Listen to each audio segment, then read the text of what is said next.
দুইটা সময় তওবা করে লাভ নাই। একটা হচ্ছে মৌতের যন্ত্রণা শুরু হয়ে গেলে, মৃত্যুর যন্ত্রণা শুরু হয়ে গেলে আগে পা থেকে শুরু হয়ে আস্তে আস্তে গলার দিকে আসে।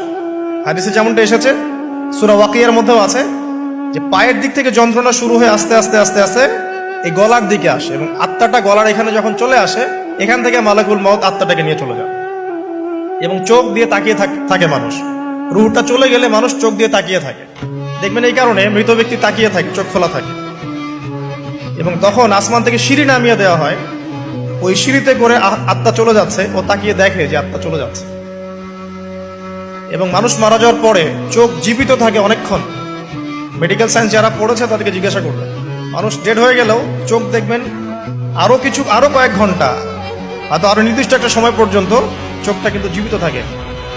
এই জন্যে চোখ বন্ধ করে দিতে হয়। যাই হোক, যেটা বলছিলাম যে মৌতের যন্ত্রণা শুরু হয়ে গেলে তওবা করে লাভ নাই, তওবার দরজা বন্ধ। আর পশ্চিম দিক থেকে সূর্য উঠে গেলে তওবা করে লাভ নাই, তওবার দরজা বন্ধ।